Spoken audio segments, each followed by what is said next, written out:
boa tarde, boa noite a todos, especialmente ao nosso diretor cultural, Cláudio Marrone, ao nosso sempre presidente, Luiz Lavinsky, e ao nosso convidado de hoje, o Dr. Marcelo Zanini, que certamente vai iluminar os nossos conhecimentos sobre suas habilidades artísticas. E eu agradeço a todos que já estão presentes, às vezes as pessoas demoram um pouquinho para entrar, e vou passar, então, 601, a palavra ao Dr. Cláudio Marrone, para que faça a apresentação do nosso convidado. Bom, boa noite a todos. É um prazer estar aqui novamente com vocês. Quero agradecer o Dr. Marcelo Zanini por ter aceito o convite e vou fazer uma apresentação mesmo. O Dr. Marcelo Zanini é um médico, 30 anos de formação médica, 61 anos, e tem uma formação de otorrinolaringologista. E uma formação com o professor Estima, também no passado, com experiência em cirurgia facial, de reconstrução facial. Especializado fundamentalmente em rinoplastias, cirurgia da face, reconstrução da face. Membro do American Academy of Plastics, Facial Plastic. Foi presidente da Associação Gaúcha de Otorrinolaringologia, diretor da AMRIGS, membro da Câmara Técnica do CREMERS. Mas dentro dos seus hobbies, havia um que era a pintura. E dentro dessa situação da pintura foi se desenvolvendo, e de um hobby parece que atualmente se tornou uma segunda profissão, médico e pintor profissional. Bem, começou as suas atividades com cursos locais, com Jessie Geyer e com Augusto Franz. Posteriormente, nas suas viagens, relacionadas fundamentalmente com a especialidade da otorrinolaringologia, ele foi procurar também na Itália, na Alemanha e nos Estados Unidos, aprimoramentos técnicos relacionados com a pintura, e que ele desenvolveu numa situação que é chamada de expressionismo abstrato, e que é uma situação que se chama de uma arte pura.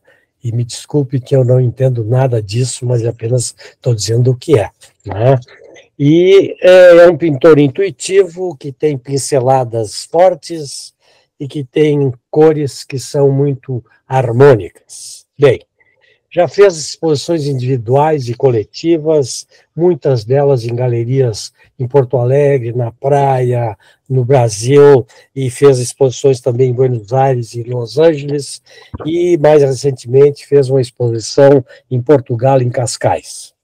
Então aqui temos um colega que desenvolve atividades artísticas, que desenvolveu-as de tal maneira que até, de repente, vai se tornar quase que uma atividade mais importante do que a otorrinolaringologia, e que vai nos contar algumas coisas relacionadas à sua trajetória, à sua atividade pictórica, e também nos falar alguma coisa da história da arte.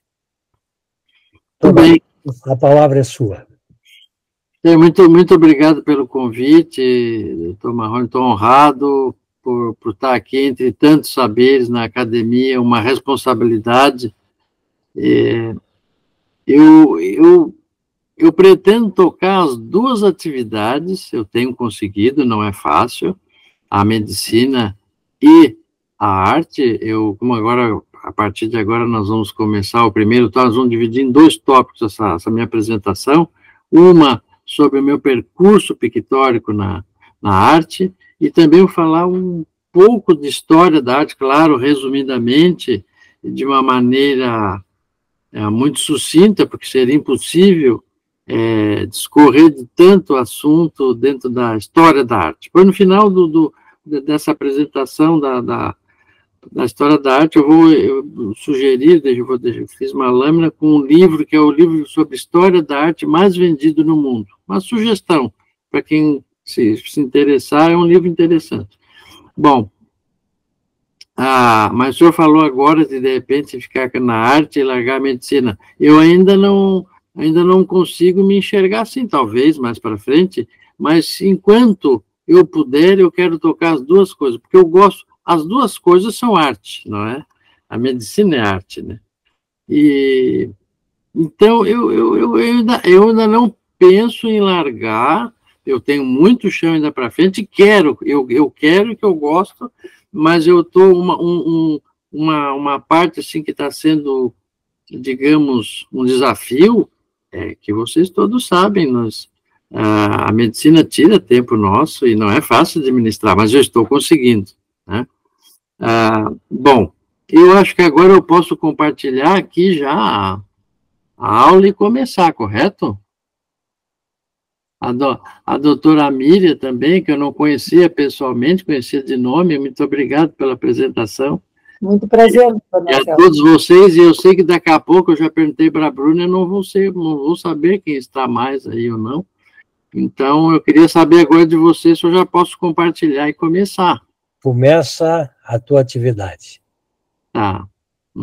Então, mais uma vez, obrigado. É uma honra, uma responsabilidade realmente, porque eu quero passar para vocês informações importantes, mas ao mesmo tempo de uma maneira, do nosso tempo diminuto, mas vou tentar desenvolver isso de uma maneira que vocês gostem. Espero que gostem, né? Vamos ver. Não sei se já conseguiu passar o primeiro? Já. Então, tá. Então, assim, vamos começar com artes. Ars. A palavra arte vem do latim, né? Ars, significa ato de fazer. Esse era um termo grego, significava técnica, e depois isso foi se transformando com o tempo, né? Era só assim, a capacidade de fazer alguma coisa.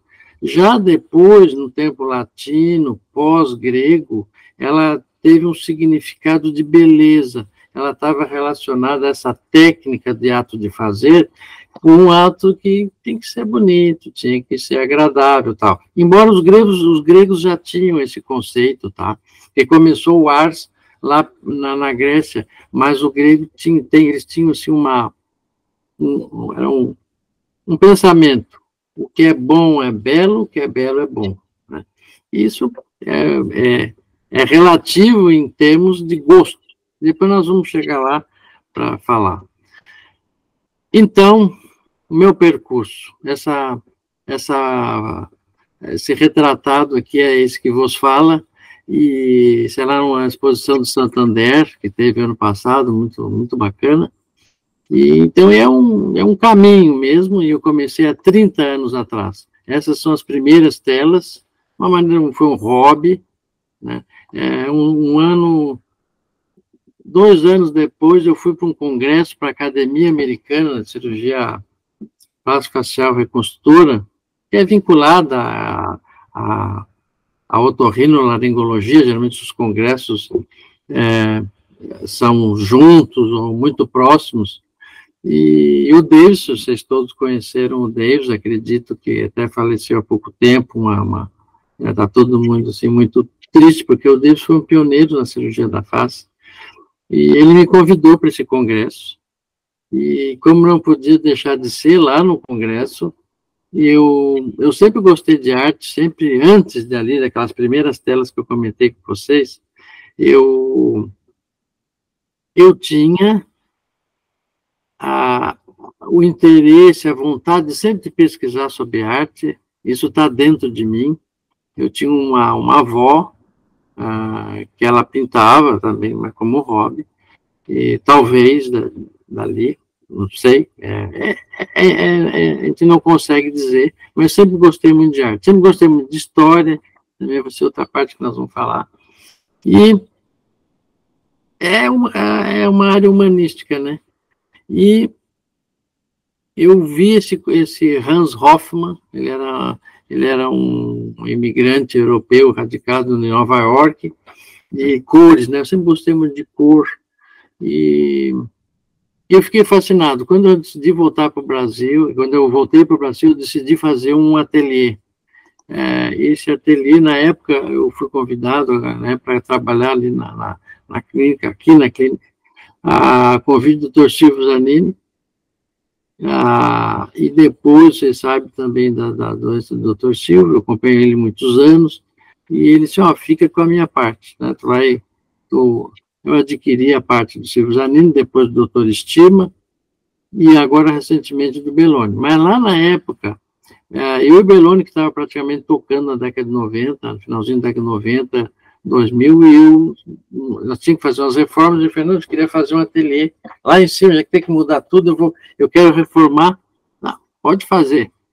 E eu fiz o terceiro andar da clínica, eu fiz o meu ateliê. E aí eu comecei a pintar muito. E essa é uma exposição que eu fiz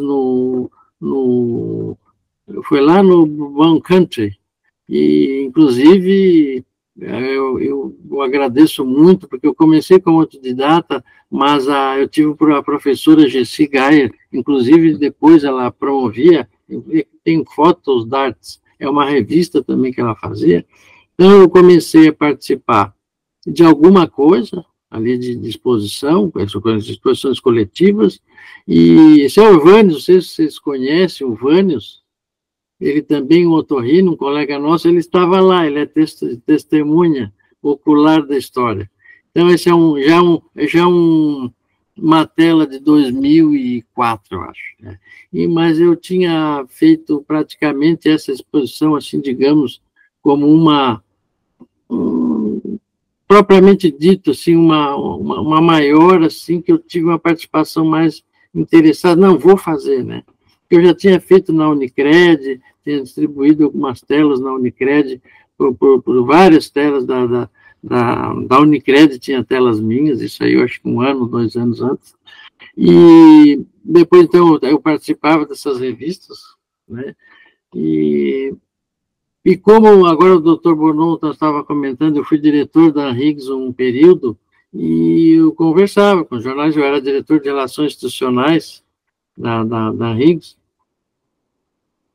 Então, eu tinha que conversar com jornalistas, e então recebia para conversar, e via uma clínica, aquelas obras, e inclusive uma era minha paciente, ela disse, mas essas obras nós temos que fazer uma matéria.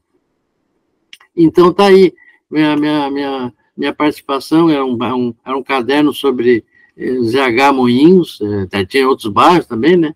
Então, como eu estava aqui, artista das telas da medicina, e me vinculam assim há muito tempo. Vocês vão ver outras matérias, que sempre está lá, arte na medicina e arte na tela. E não estão mentindo, porque é um fato, não é? Eu acredito muito nisso. A medicina, a gente tem a técnica, mas também tem muito de arte. É uma arte fazer uma boa medicina. Essas telas, então, foi que ela via, né? Claro, essas são telas atualizadas, e é onde partiu para aquela reportagem. Então, a clínica, todas as dependências da clínica têm obras minhas, né? Eu vou botando.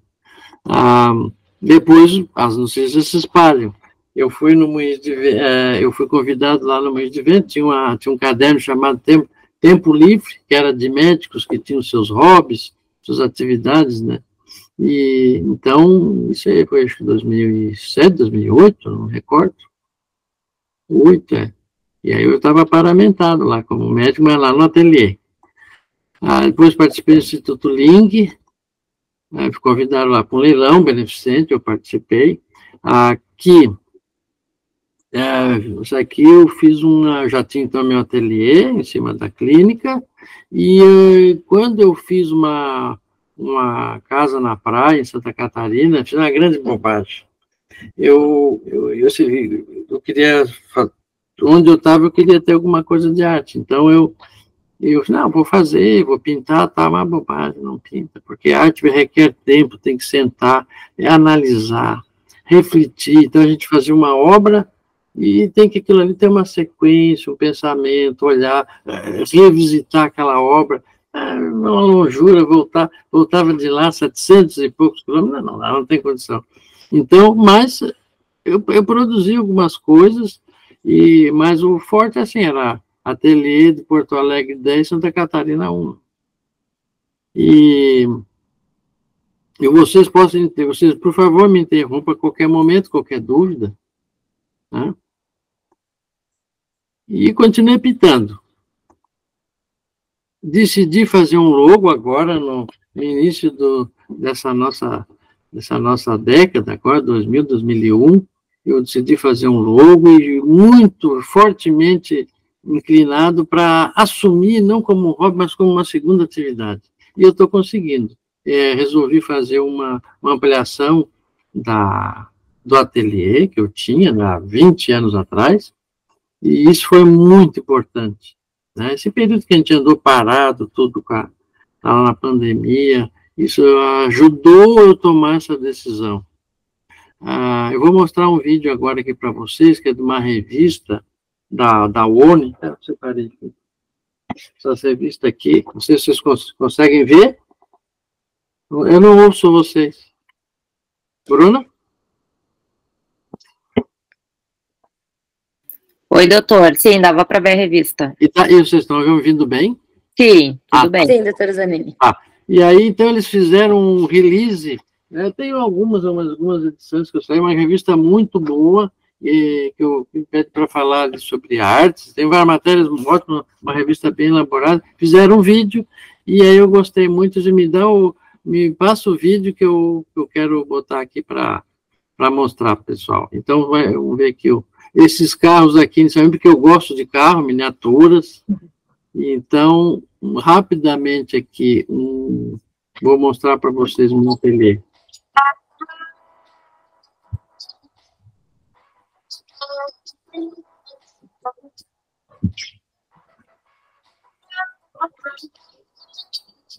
Eu gosto muito de cor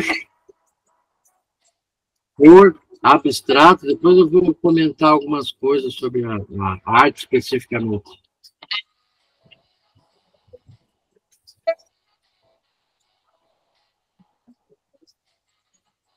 Então, continuei pintando. Aí eu incorporei, nessa fase, muito a arte em mim, porque antes era uma coisa muito descompromissada. Agora eu vou começar a mostrar para vocês os compromissos que começaram a chegar a mim. E eu não pude dizer não. E foi outro motivo que eu assumi. Depois eu também, fora a dona Jessi Geyer, né, que foi minha primeira professora, porque eu tinha que ter técnica. E depois eu fiz com o Franz. O Franz é um profissional também maravilhoso, gosto muito, e então eu tinha que ter essa sustentação.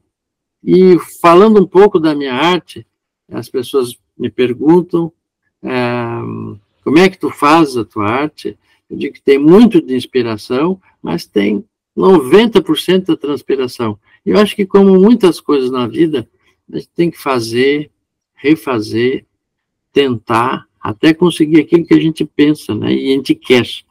E o abstrato, por incrível que pareça, muitas vezes parece ser mais fácil, mas é difícil. Porque para a gente achar um equilíbrio na forma, com as cores, uma composição, não é, eu não gosto de falar essa palavra difícil, assim, mas é complexo, não? O figurativo a gente pode fazer, tal, e é aquilo. E assim, segue esse caminho aqui que tu bate lá. Abstrato, a gente entra num túnel e só Deus sabe o que vai sair. Nem sempre sai o que a gente tem num primeiro momento de pensamento. E talvez aí seja o dilema e o sofrimento. Todo artista sofre, né? A gente diz assim, mas que bacana, que fantástico. A gente sofre muito, porque tem momentos que não é isso. Mas quando a gente alcança ali um objetivo que, a princípio, porque todas as telas, a gente sempre quer fazer alguma coisa, mas a gente tem que escolher um momento que acha que não, dá para parar, e pode até, já aconteceu de telas, de eu deixar repousando ali um período, e daqui a pouco eu vi, ainda bem que eu não a destruí, porque eu estou vendo coisas, vem outras ideias, e esse é o encantamento da arte, para mim, é uma coisa maravilhosa. Então, eu comecei em 2021, tinha feito um portfólio, entrei em 2 galerias, na Galeria Nieto, ali na Lucas, e nesse ano, então, eu vendi essas 2 obras, eu já tinha comercializado antes, mas, assim, por algumas circunstâncias, mas nunca, assim, no intuito, assim, de profissionalmente botar numa galeria e aquilo ali ser admirado, ser visto, ser gostado, ser levado. Então, eu fiquei muito contente. Depois eu entrei na Galeria Gravura, em seguida, e um ano depois eu fiz uma exposição, Paulo Amaral foi meu curador, o Paulo Amaral é uma pessoa maravilhosa, a Regina Galbinski, lá da Gravura, ela então me deu essa oportunidade, porque aí, digamos que seria a primeira exposição que eu fiz, assim, como um artista assumindo essa segunda atividade. Foi em parceria com a Bienal, e se chamou Collezioni Sguardo, porque eu costumo botar o nome das minhas telas muito em italiano, sou descendente italiano, e parlo italiano, e então botei esse nome, Collezioni Sguardo, e ficou muito bacana. Opa. Bruna? Oi. Travou. Deve ser aí no seu computador. Você está me ouvindo? Até Sim. aqui? Sim. Até aqui? Sim. Mas que coisa. Bom, eu vou ter que passar. Agora foi. Eu acho que talvez o meu mouse deu um suspiro, Bruno. Deu o ar da graça dele, tá? Bom, eu vou por aqui, tá? Bom, essa exposição foi lá na Gravura, fiquei muito contente, algumas obras aqui, e foi assim, 70%, 80% das obras foram adquiridas, eu fiquei muito contente. Essa obra aqui foi para fora, foi para a Suíça. Essa obra foi muito cobiçada, e tudo isso me encanta, não que a gente faça para os outros, eu primeiro tenho que fazer para mim. Mas vocês imaginam um médico que sempre estava ali bem descompromissado, chega uma hora, é despejado uma coisa, quer queira, quer não, a gente quer ver o resultado daquilo ali, como é que vai ser, existe isso, né? Às vezes eu ouço assim, mas eu não entendo de arte. Então eu digo para vocês, fiquem totalmente tranquilos quanto a isso. Não necessita ter um entendimento pleno da arte. Eu respondo, pare. Tem que dar tempo de enxergar aquela arte. Tem que ter um tempo para parar, porque muitas vezes você vai ao museu e para, e vai noutra obra, não pode. Tem que ser... Para um pouco, olha, com atenção. E aprecie. E isso vem de dentro. Você não se ensina, mas a arte, o bom gosto, pode ser através da educação, de ler, de saber mais e mais sobre arte, isso pode ter um entendimento maior. Claro que depende de quanto se envolve mais, mas não precisa ter nada, não precisa ter entendimento nenhum de teoria, de conhecimento da arte. Olhe, aprecie. E nem sempre tem que gostar do belo, às vezes pode ser alguma coisa que lhe instigue a todos nós. E isso é muito de cada um. Existem teorias que falam por exemplo, eu nunca gostei de praia. Aí tem uma tela lá que a pessoa pinta um figurativo e pinta lá uma praia e tal. A pessoa, por não gostar de praia, ou ela não teve aquela memória afetiva com praia, né? ela não gosta daquilo ali. Então, existe isso e muitas outras variáveis. Então, não se preocupe em, assim, um dia achar isso, pensar isso. E o que tu quer dizer com a tua arte, Marcelo? O que tu pensa, tal? Como é que tu fazes? Eu pinto, então, o meu expressionismo abstrato, eu me baseio muito em obras desse período. Eu gosto de todos os períodos, porque quem gosta e começa a estudar arte, a gente gosta, cada um tem as suas coisas boas, né? Mas eu faço parte de um século que já não é mais renascentista, é outra história, e a arte, ela segue o que acontece com a sociedade e o que tem de envolvimento acontecendo no mundo, né? Então surgem novas técnicas, surgem novos movimentos, que em seguidinha nós vamos falar. Eu vou falar de uma maneira, né, novamente, reforço, de uma maneira muito sucinta, que o nosso tempo aqui é diminuto, mas vai ser interessante, acredito, porque tem uma visão dos movimentos. Nós vamos falar desde o começo, desde o princípio, até perto dos dias de hoje. Então, o que tu queres dizer com a tua arte? Tudo e nada, né? Tudo e nada. Eu pinto com tinta acrílica, com vários pincel, espátula, com vários instrumentos. Então, eu tenho uma liberdade de criação que muitas vezes na medicina, o Dr. Marrani até já comentou ali, que ele leu a minha reportagem do Correio do Povo, que eu comentei isso há uns meses atrás. A medicina, às vezes, a gente está em paredes estanques, a gente não tem essa liberdade toda que gostaria de ter. Troca uma peça, joga, me dá outra. A gente não tem isso aqui, eu tenho, né? E então, eu penso que uma balança a outra. A medicina ajuda a arte, e porque eu gosto tanto de arte, eu acredito que na medicina, a medicina também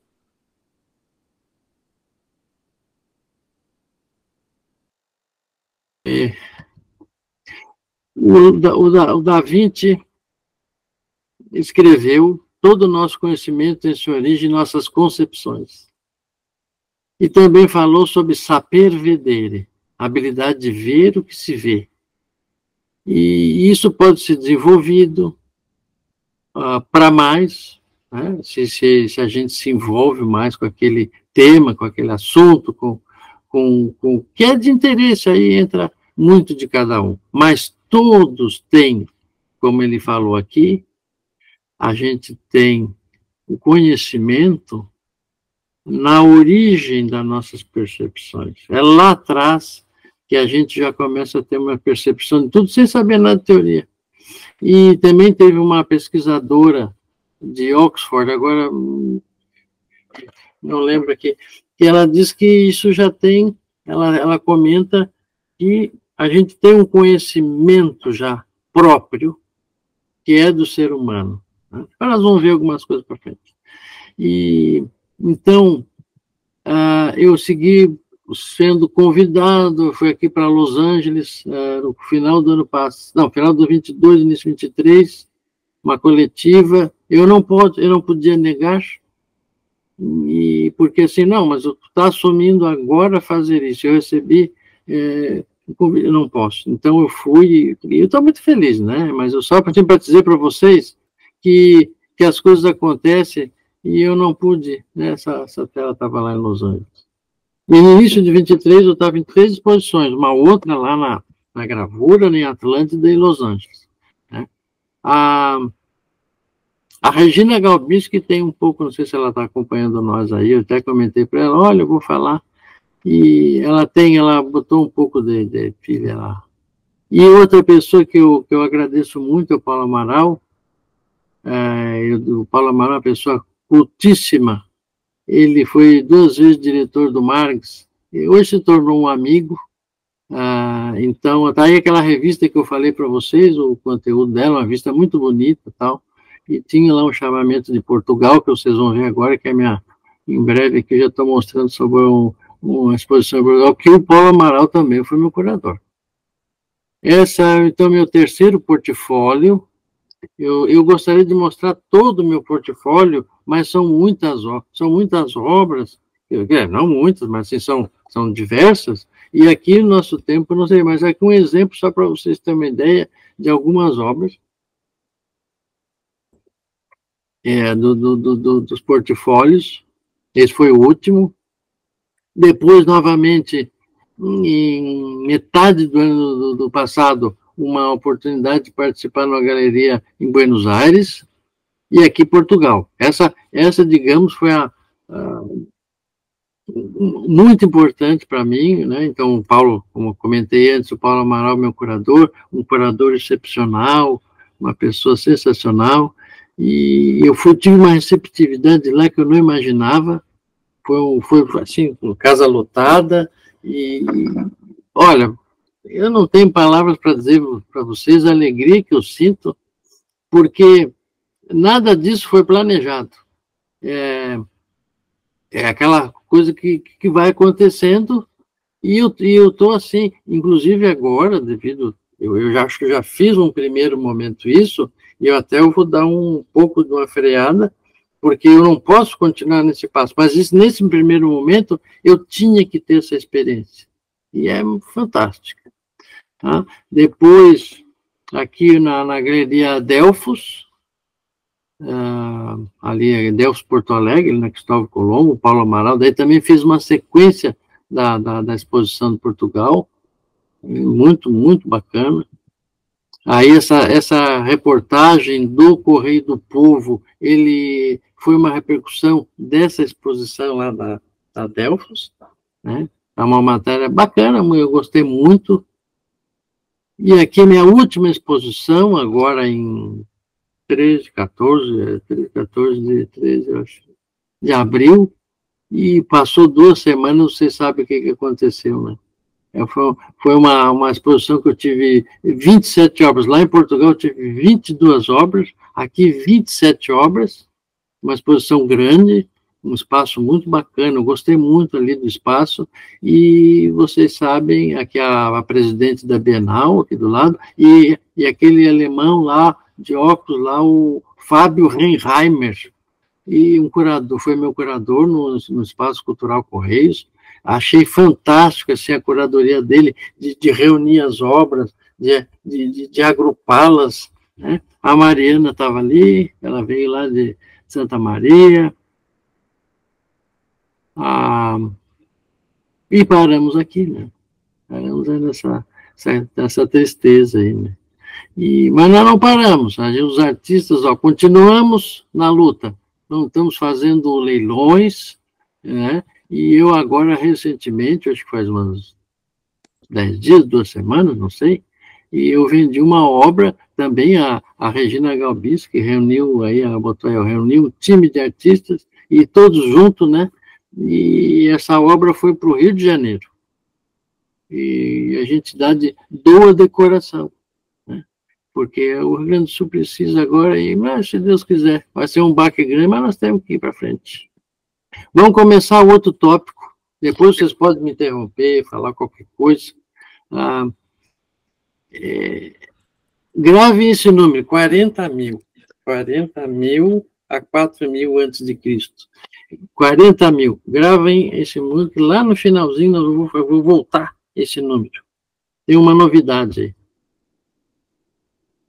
Bom, aqui começa a civilização, né? Estamos falando de arte, então eu gostaria de mostrar muito mais lâminas sobre cada período, cada movimento, mas vou tentar botar alguma coisa assim que represente aquilo ali, e vocês saibam todos os movimentos da arte, que, para mim, eu acho que isso é muito importante saber. É muito. E nem todo mundo tem oportunidade de ler, porque é um tema vasto, amplo. Não é fácil. Tem bastante coisa. Tá? Então, vamos começar por aí. Aí começa uma arte mais elaborada, e é junto lá da Mesopotâmia, né? E concomitante estava lá o Egito, né? Eles tinham muitas coisas semelhantes. Esse é um documento o papiro, lá era na parede, né? Isso aqui é a parede, porque madeira, essas coisas não duraram para preservar e ser resgatado, assim, com qualidade. Então, isso é um mural, e isso, o papiro ainda aguenta mais, né? E também porque é seco o deserto, e esse é o documento que é considerado papiro de Ani, mais bem preservado do Egito. Então, voltando lá para a Mesopotâmia, eu estive num congresso. Alô? Alguém falou? Não. Esse é o portal de Ishtar. Está no Pergamon Museum, em Berlim. Eu estive num congresso em Berlim, ainda na década de 90, e isso é maravilhoso. Quem puder ter a oportunidade de um dia estar passando por lá, tem que ir, porque é uma coisa... E está preservado. Talvez, né? Você sabe que os alemães levaram tudo isso lá para a Alemanha, tiraram lá do Iraque, há muitos anos, acho que foi 1800 e pouco. Mas, assim, quem sabe se eles não tirassem, isso não tinha mais. Acho que não tinha mais, assim, do jeito que tem. E tem muita coisa bonita ali preservada.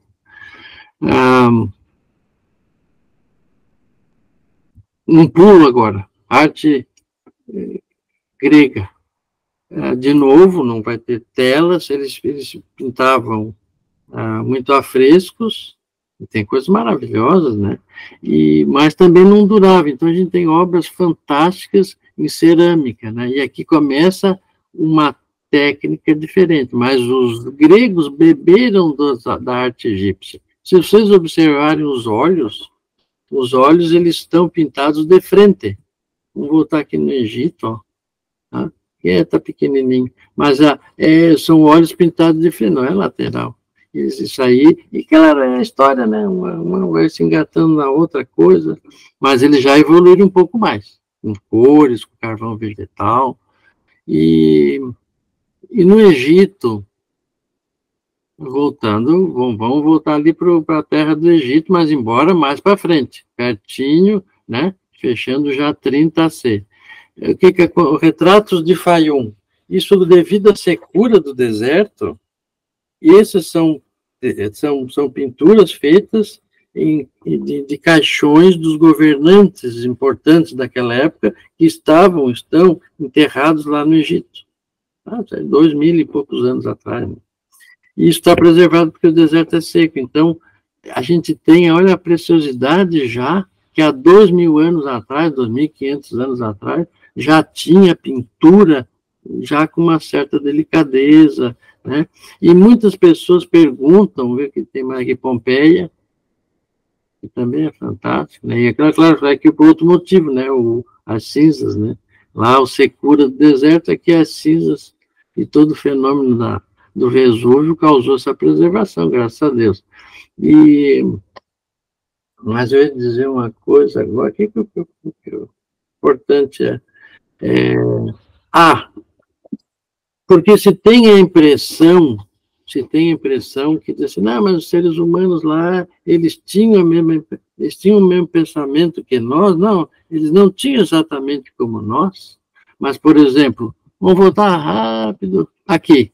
Por que eles pintavam esses elementos, essas pinturas, né, nas cavernas? Tá?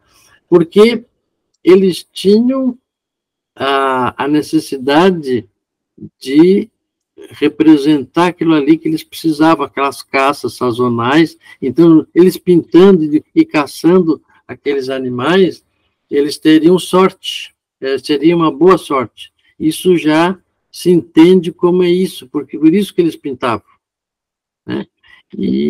Mas não tinham a noção da realidade como é hoje, na pré-história. Aqui já tem noção da realidade, já na Mesopotâmia, já outra, né? Aqui começa a civilização, né? Mas se pergunta muito lá dos homens das cavernas, como é que era a possibilidade de como é que eles pensavam, né? Até eles pensavam nisso, né? Na superstição, mas eles não tinham noção do que acontecia, não tinham noção. Essas são teorias. E aqui, bom, aqui já a civilização andando, vamos dar um pulo grande, né? Para a Idade Média. e vou passar toda a Idade Média, um slide, infelizmente, um diapositivo, esse aqui é o Duccio di Bourbon Insegna, que era motivo religioso. Então, eu vou mostrar várias coisas aqui, e como não é o nosso objetivo, é só para vocês saberem os períodos que são subdivididos. Claro que tem subdivisões tão grandes em cima de tudo isso aí, tem Alta Idade Média, Baixa Idade Média, aí entra o Giotto, e tem tanta coisa que vai longe demais. Mas nós vamos passar um apanhado geral, que eu acredito que vai ser muito bom. Infelizmente, vou ter que pular, mas a renascentista aqui tem muita coisa. Mas o Leonardo da Vinci dispensa comentários, todos conhecem, e uma curiosidade nesse período da arte, né? Então já estamos falando de 1400 a 1600. Esse período foi onde começou a se pintar com telas, né? Até então não era com tela e com cavalete. Então, um período que as artes deram uma guinada. Foi um desenvolvimento que valorizava o corpo, né, o ser humano, diferente da anterior, que era praticamente isso. Não que não tenha, tem coisas interessantíssimas na Idade Média, já longe desse tema religioso, mas é muito raro. A maioria é tudo religioso. E vamos para o Barroco, Caravaggio aqui, aquela técnica do chiaro e escuro, né? E o Barroco é o próprio drama, o sentimento, olha esse jogo de luz, tal, isso aí começa no Barroco. E o Caravaggio é uma pessoa importante dessa época. Depois do Rococó, o Rococó é inspirado uma reação da corte do Luís XIV, né?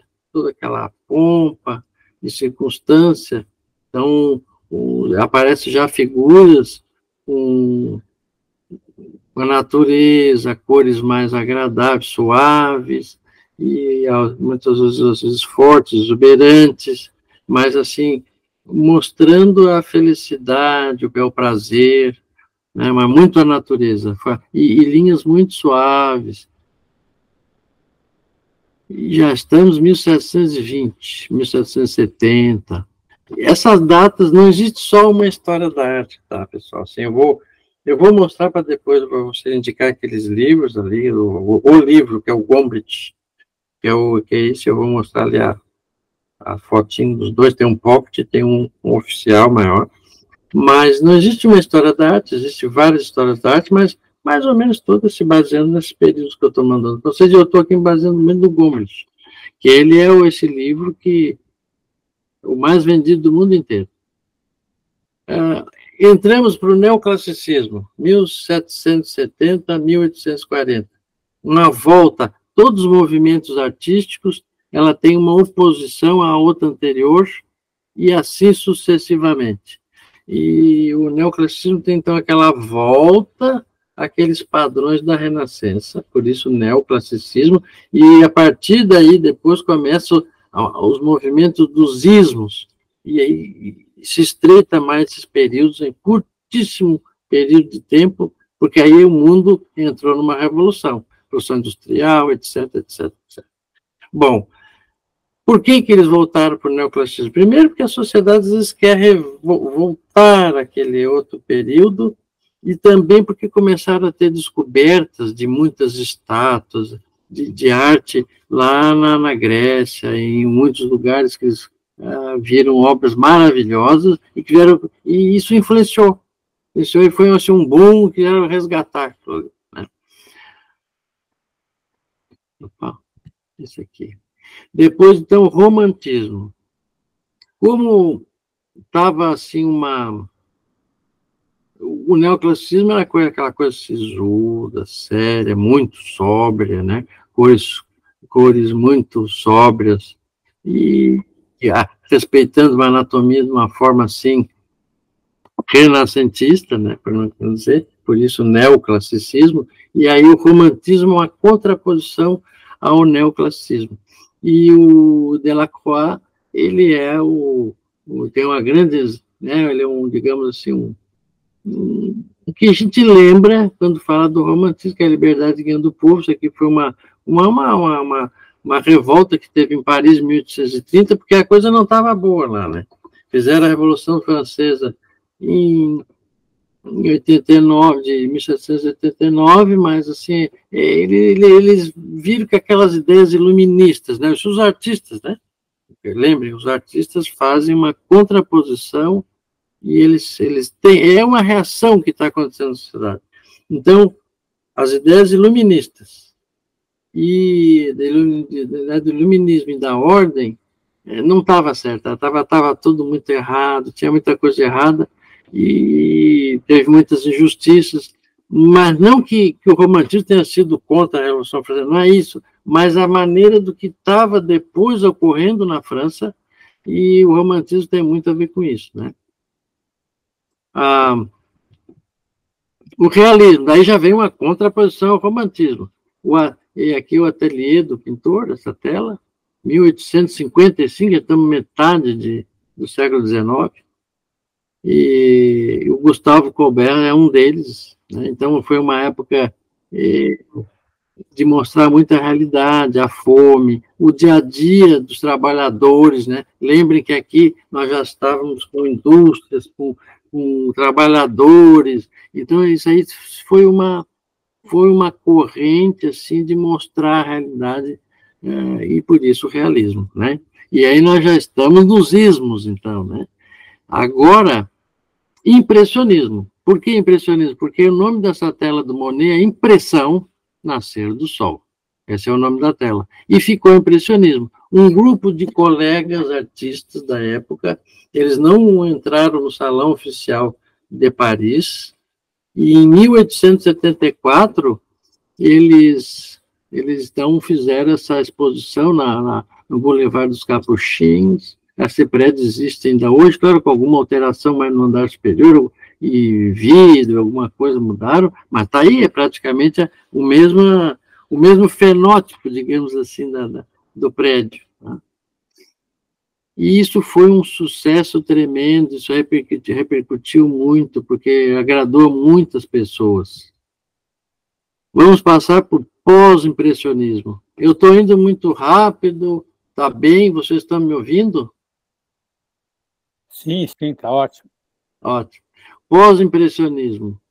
Uma tarde de domingo na ilha de Grande Jatte. Eu estive em 99 com o doutor Tardy, eu fiquei um período lá, e como só ocorrer, eu sempre vou para museu quando eu posso, né? Então, final de semana, a minha diversão era ver essas coisas, ver arquitetura, eu sempre gostei muito disso, e então isso está lá no Instituto Nacional de Chicago, né? E vale a pena. Essa técnica de pontilhismo se tornou uma revolução, uma maneira diferente de fazer, e por isso que é pós-impressionista. Então, é do Georges Seurat. E A Noite Estrelada, do Van Gogh, não podia deixar de mostrar para vocês. O Van Gogh, ele tem parte no impressionismo, e no pós, né? No pós, porque tu vê que essas curvas, e são, às vezes, coisas que fazem pontilhamento, é um pós-impressionismo, mas ele é um precursor, ele é muito lembrado no expressionismo. Aqui teve o fauvismo depois. O fauvismo, ele é um período curto, mas ele revolucionou muito. O Matisse é considerado um grande precursor da arte moderna.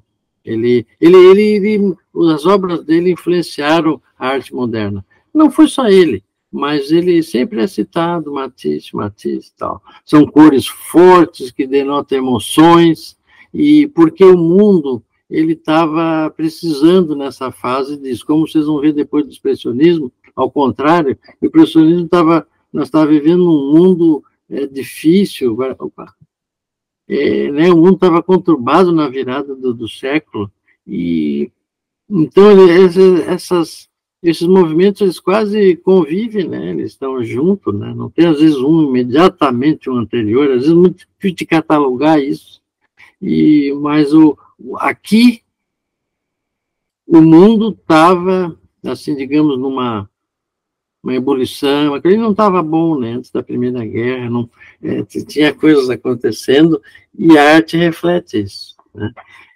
Mas o fauvismo teve um momento que o fauvismo, ele quis, assim, ele estava cansado também daquela angústia, aquela coisa, queria botar uma alegria na tela, porque não aguentava mais aquela situação pesada que existia na virada do outro século, né?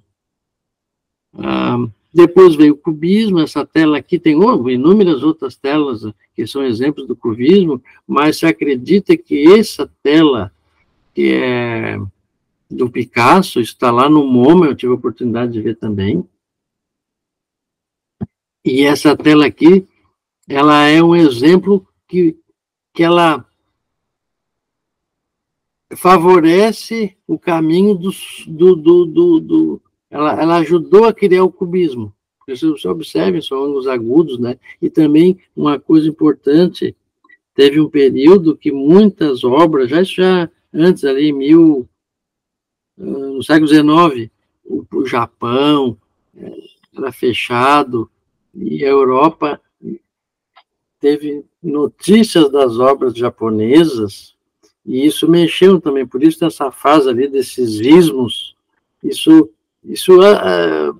influenciou de alguma maneira, não foi somente isso, né? E também as máscaras, aquelas máscaras africanas, tal, e aqui a gente vê um exemplo, né? O Picasso tem muito disso aí.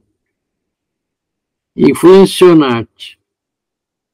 Futurismo, esse é um italiano, Umberto Boccioni, e é a máquina, movimento, prédios, construções. Então, aqui começou, teve até um manifesto, não me lembro agora, foi um outro artista que fez um manifesto grande sobre a arte.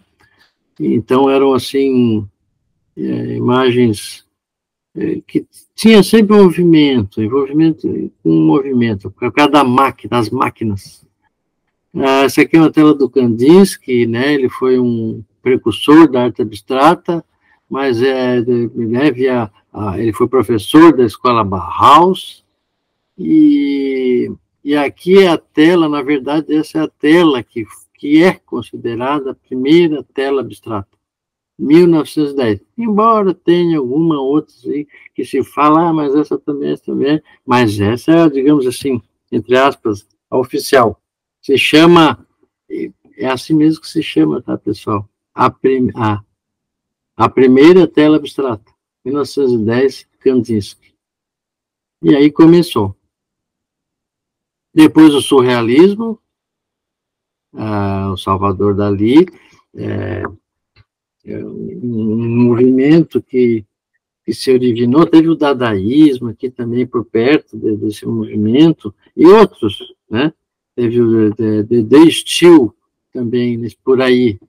Mas eu não vou, né, isso aí, quando eu falo por aí, é no comecinho lá da 1930, né, final de 20, mas há muitos movimentos para eu falar para vocês. Mas, assim, uma curiosidade, tem um museu em São Petersburgo, não é na Rússia, mas na Flórida, pertinho ali de Clearwater, Tampa, ali,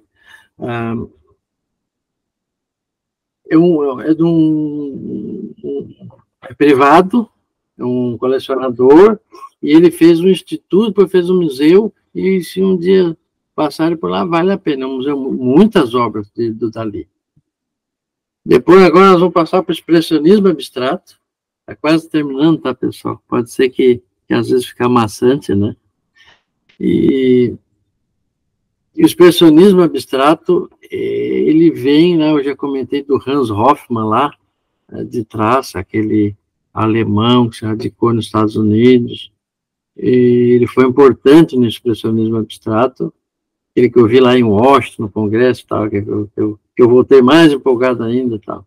E o Pollock, mas o Pollock é considerado digamos, o que representou, que puxou a pessoa de uma maneira assim mais veemente, talvez assim por várias circunstâncias. Essa obra, quem encomendou para ele foi a Peggy Guggenheim, né? E é um nome, é um ícone, né, do expressionismo abstrato. Vem do coração certas pinturas, não tem muito o que explicar, mas esse tipo de tinta que ele fazia, não é exatamente essa, mas aquelas tintas assim que são todas derramadas, se chama action painting. Ele ficou muito famoso por causa disso. E depois aqui, eu fui para Birmingham, no Alabama, né, nos Estados Unidos, e eu fui acompanhar o Dr. McAuliffe lá, que era também um cirurgião da face. Inclusive o David e o Silvio Zanini me indicaram, e eu tive a oportunidade no museu de Birmingham ver essa obra, que também esse Frank Stella é uma pessoa assim, badaladíssima, ficou famosíssimo, e aí entra na fase do minimalismo, e nós continuamos nos ismos, e tem outros, só que nós vamos parar por aqui, porque aí vai entrar pop art, op art, aquela parte da arte que começa a se subdividir, né? Que é aquelas pinturas depois do Andy Warhol, depois temos várias sequências dessas artes, todas, uma se falando com outras, né? Um outro famoso Basquiat, tem tantas coisas que nós podíamos falar, mas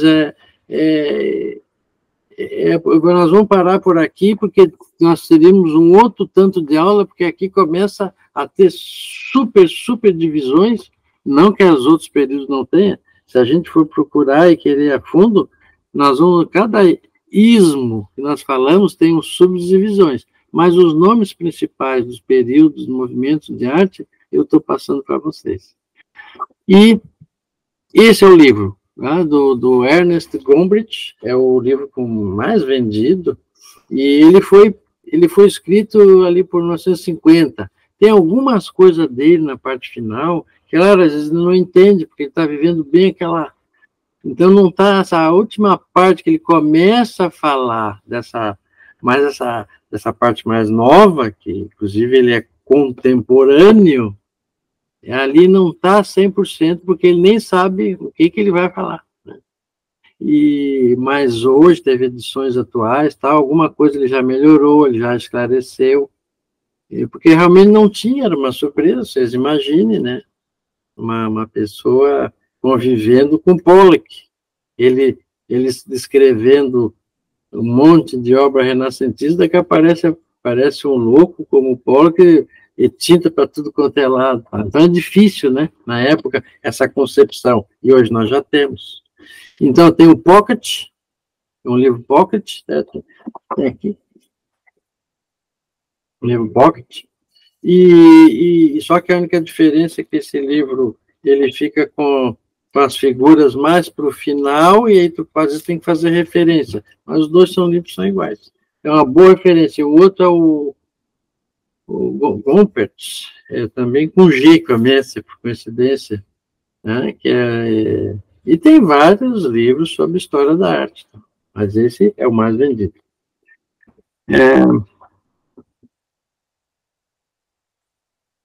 Quem admira a arte, nós já estamos quase terminando aqui, acho que mais uns 2, 3 slides.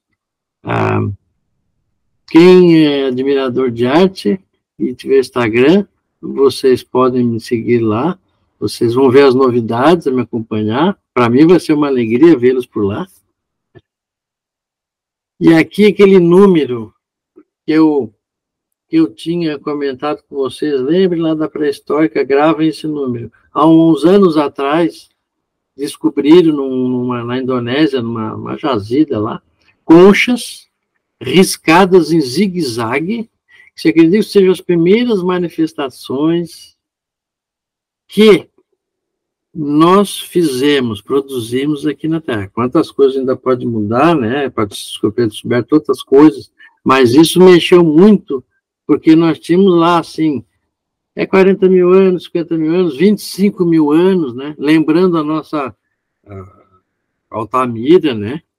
aqui no Brasil, que é 12 mil anos, 13 mil anos, e então, isso aí 400 mil anos, você acredita nem que não é Sapiens, é o Homo erectus. E então, quanta coisa a gente sempre vai estar descobrindo e curiosidades, né? Porque se estudou por microscópio e tal, que é muito perfeito para ser aleatório uma coisa dessa. E tem 400 mil anos a conferir, né? E então, para finalizar, né, agradeço muito o convite, estou aberto aqui a perguntas, um prazer enorme, e fico honradíssimo com esse convite, espero que tenha sido à altura, e não é fácil, né? Agradeço a doutora Miriam, a doutora Marrone, a todos vocês da academia, e os colegas que nos assistem, eu não estou vendo todos, eu não sei, mas eu acredito que muitos colegas estão assistindo, também agradeço, é uma honra também. E a arte é longa e a vida é breve. Obrigado.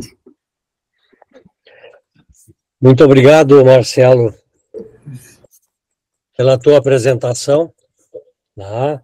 Foi uma apresentação interessante da tua vida, da tua trajetória e também da trajetória da arte com os diversos períodos.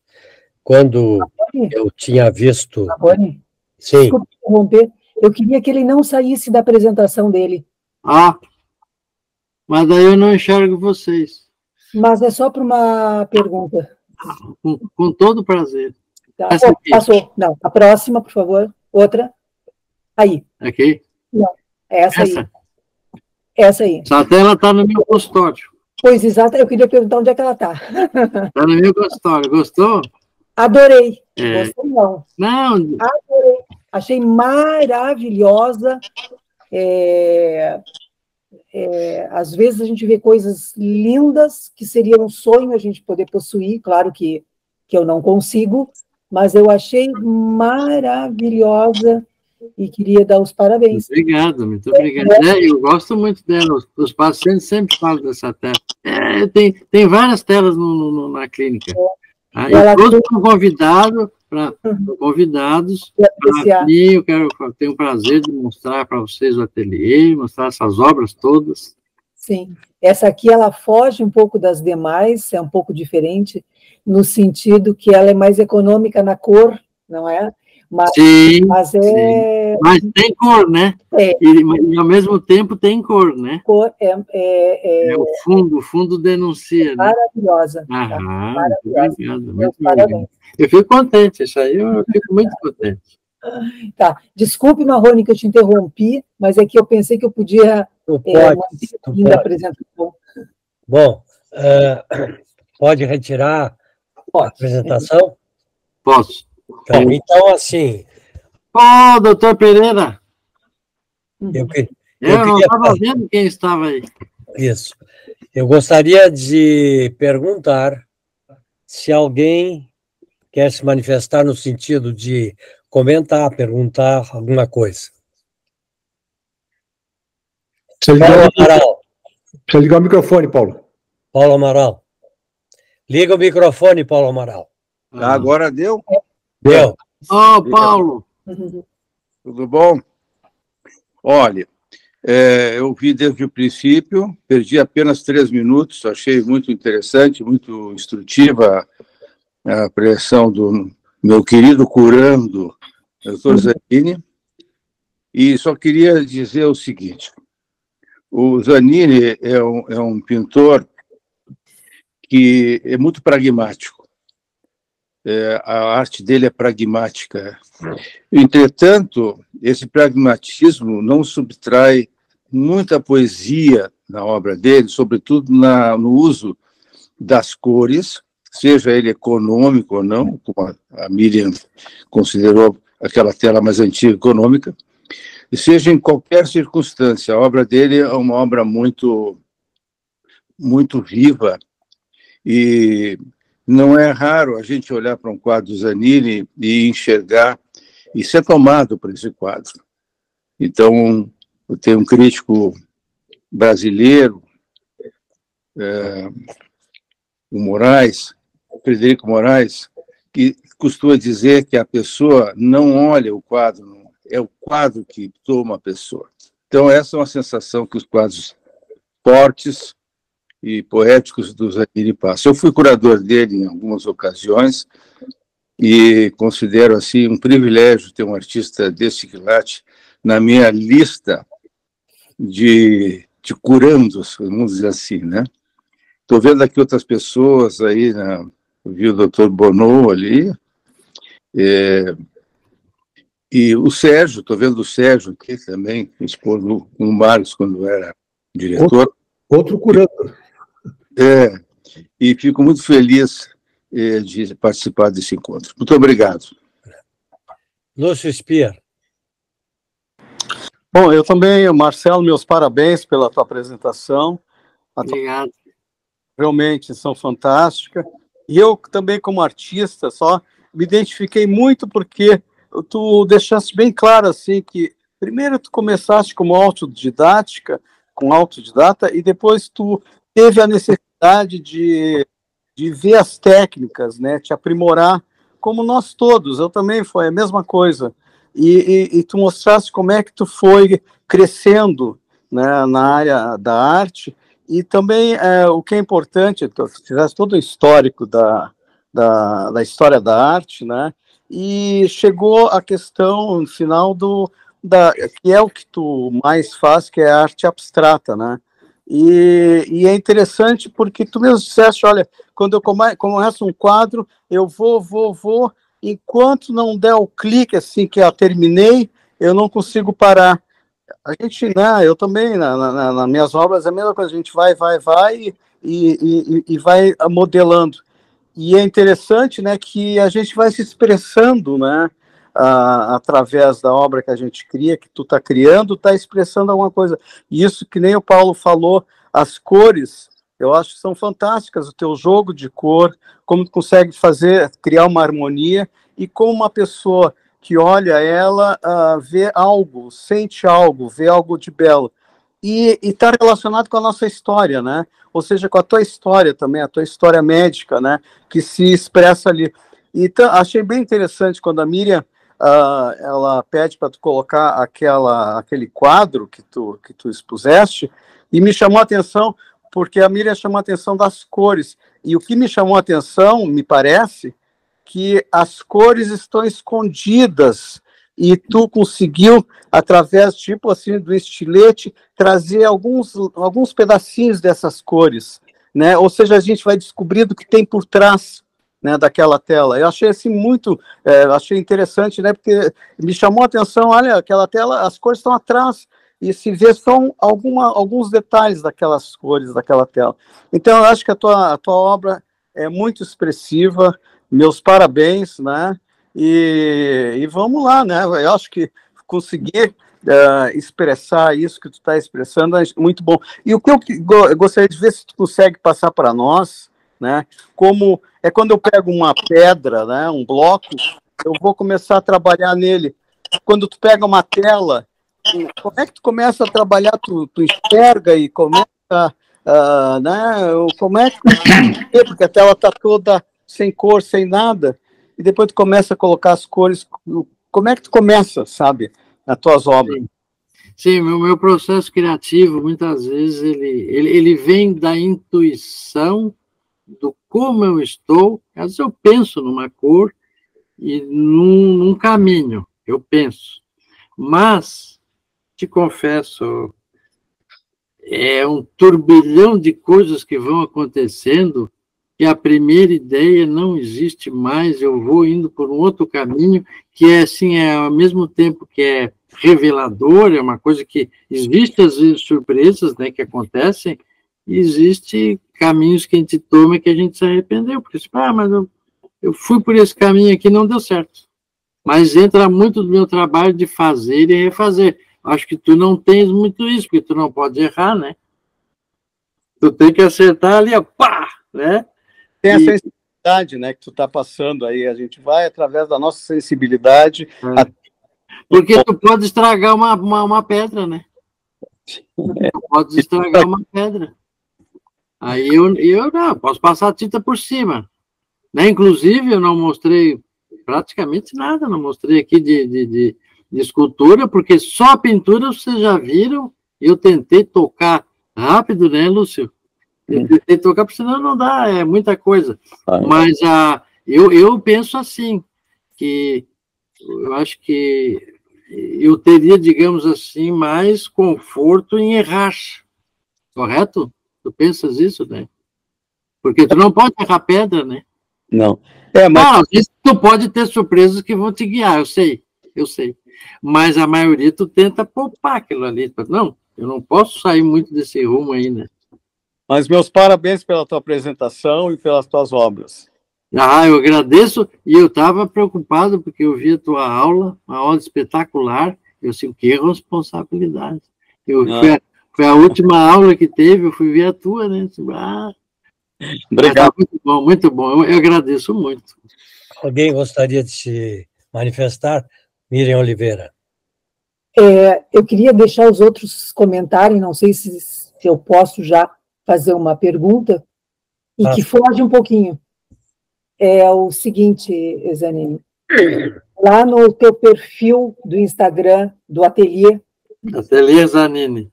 Ateliê Zanini, eu queria saber qual é a origem das fotos da semana. Sabe que eu dei uma paradinha. São fotos aqui por perto de mim. Não, mas quero saber quem tirou aquelas fotos. Sou eu que tiro. Eu não acredito. Mas não tem nada a ver com foto. Até eu dei uma parada, nessas fotos, porque agora foi uma correria, né? E eu assim, não, mas eu estou botando muita foto. Foi uma ideia que eu copiei de um artista da Suíça, que ele tem a imagem da semana. E o nome dele é Robert Suez. Achei super interessante. Só que assim, eu sou médico, eu não estou no ateliê das 8 às 8 da noite, eu sou médico e depois eu tenho um tempo para a minha arte, né? Então, assim, eu não produzi muito, tive essa exposição, teve toda essa coisa, né? Então, eu não tive muita produção e eu não quis botar muito mais obras de fotos, porque senão fica só, não, mas ele faz fotografia. E não, é pintura que eu faço. Né? Tá, eu sei, mas Sérgio... Gostasse? Mas gostei mais... E tu botaste com música? Não. Bote com música, porque a música dá um complemento. Tá. Eu queria que o Sérgio depois olhasse, porque o Sérgio é o nosso fotógrafo mor. Então aí, ó. O mor fica por conta da amiga, sabe? Não, e eu eu olhei com detalhe, digo, mas algumas eu reconheci frutíferas e arbustos nossos, eu digo... Tem uma e outra que não foi o resto, foi 90% eu que bati. Sim. E eu fiquei muito intrigada, digo, bom, mas isso não é o objetivo da nossa... Tem aqui da Serra. Eu sei, mas eu vou aproveitar. Então, já satisfez a minha curiosidade, e eu vou dizer o seguinte, meus parabéns também pelas fotos. Sim, obrigado. E estás convidada para vir tomar um café e te mostrar ao vivo as obras. Muito bem, muito obrigada. Muito obrigada. Todos. Alguém gostaria ainda de se manifestar a respeito da atividade? Bem, eu queria dar uma palavra só que saí enriquecido. Eu não sabia que meu vizinho do outro lado da rua tinha um ateliê tão importante, e o que é a comunicação, né? Me faltava a grandeza que hoje eu pude ver. Parabéns. Obrigado, doutora. Como os demais, te felicito. Luiz Pereira. Olha, foi um espetáculo essa apresentação do professor Zanini. Tá? Agradeço muito à academia por ter proporcionado este espetáculo. Né? O Zanini, além de um grande médico, é um grande artista. Eu quero dizer meus parabéns ao professor Zanini. Muito obrigado, Fico orgulhoso, contente, honrado de tudo isso que vocês falaram. E eu penso que eu tentei colocar para vocês de uma maneira um pouco rápida, mas deu para colocar, né? Sim. Deu, né?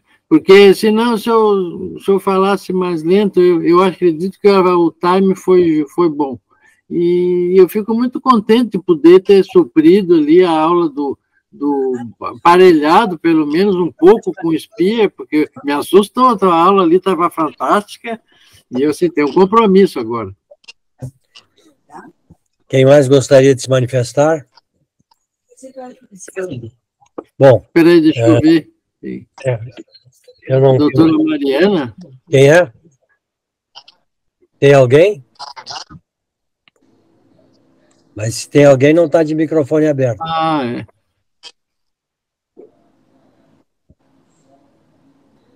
Bom, não apareceu. Quer falar, Lúcio? Não, é que eu escutei uma voz, parecia a voz dela. Eu vi que ela estava aí, acho que ela não está mais.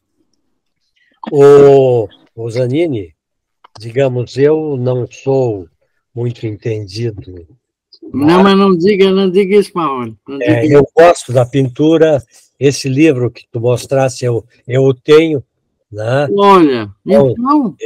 Eu tenho esse livro. Tu tens o Pocket ou o outro capa dura? Eu acho que eu tenho os dois. Já está na 16ª edição. Eu acho que eu tenho os dois. Então, na realidade, eu queria dizer que eu gostei muito da tua atividade. Só que eu, como leigo, digamos, para mim, digamos, o expressionismo abstrato, quer dizer, para mim é aquela coisa assim, bota a pintura com as cores e fica, digamos, uma situação que tu, digamos, gosta ou não gosta. São mais ou menos parecido com isto, né? No sentido de que não tem muita outra opção, né? Realmente. E então, eu acho que fica... é que eu estou aqui com um problema na minha tela, né? E quando chamou expressionismo abstrato, eu me lembrava do expressionismo do Munch, daquelas coisas da depressão, das coisas pretas, antigas. E eu botei ali, ele ficou como o representante do expressionismo. E tu é alegre nas tuas cores, né? Então, assim, quem é que é o teu mentor intelectual da pintura? Muito bem. Uma boa pergunta, doutor Marrone. Sabe que eu tem vários, né? Você não pode eleger um, mas assim, eu como brasileiro, menino, eu olhava muito para as telas do Manamu Bab. Sim. Eu era já pequeno, já olhava aquilo ali, ficava... Eu gostava. E também... A Tarsila, ela é figurativa, mas eu gostava daquelas coisas. Inclusive, a Tarsila tem uma história, assim, que ela... do cubismo, né? E poucas pessoas sabem disso. Ela tem uma relação com o cubismo muito forte.